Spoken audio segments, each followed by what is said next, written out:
Why do you want to work out? What is your goal? The most important thing is that you have a vision, that you have a goal. Because without that vision and without that goal, again, you're drifting around and you're never going to end up anywhere. People don't become successful just by accident. You know, I mean, maybe the guy that found gold in California and started the gold rush, but don't count on that.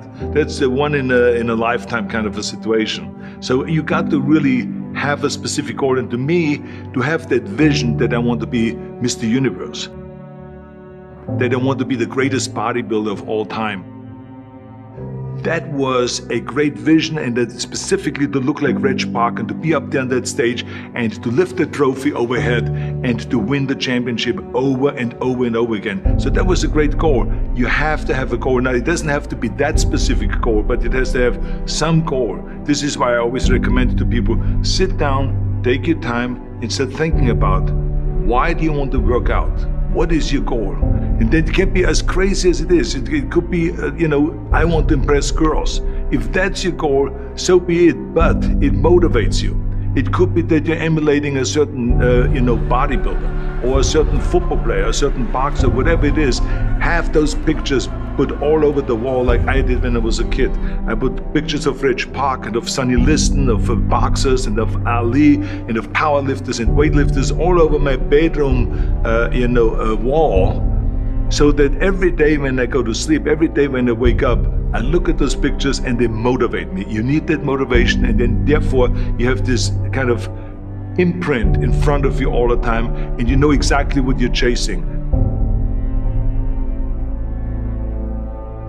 People always come up to me and says, why are you smiling? You're working out 5 hours a day. You're doing the same as the other guys, but the other guys have a sour face. They're pissed off that they have to do another rep or another set or something. I looked forward to another 1,000 reps of sit-ups. I looked forward to another 500 pounds of leg press or squat. I looked forward to doing more and more curls until my arms fall off. Why? Because I knew that every rep that I did and every set that I did and more weights that I lifted, I get one step closer to turning that vision into reality.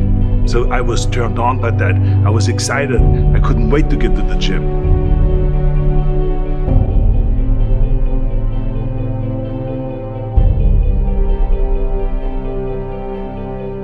I remember that when I weighed 245 pounds, and Bob Rafelson, the director of Stay Hungry, said to me that I'm interested in having you come in for a reading and work on your acting and all this, because I'm interested in having you in a movie to star with Jeff Bridges and with Sally Fields.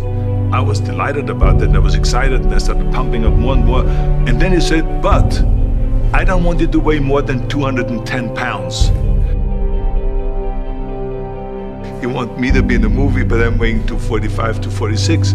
I say, I just won the Olympia, I say, which was 1974, and I was really at my biggest. And but he demanded that, and he says, look, it's very simple.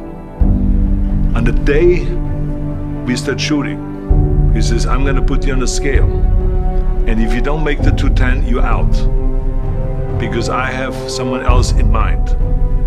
And I worked on it. I started visualizing myself very clearly as a lean athlete, because that's the only way I could lose that weight and all of a sudden get interested in running more, because up until that point I ran like 3 miles after training or before training or whatever, but now all of a sudden it was 5 miles, 6 miles, 7 miles, 8 miles, and they even ran mini marathons in order to lose the weight, and I did everything with high reps, and I was watching my diet, what I eat and all those kind of things. But the day before, I remember we were in Birmingham, Alabama. The day before I was at the YMCA with Bob Rafelson.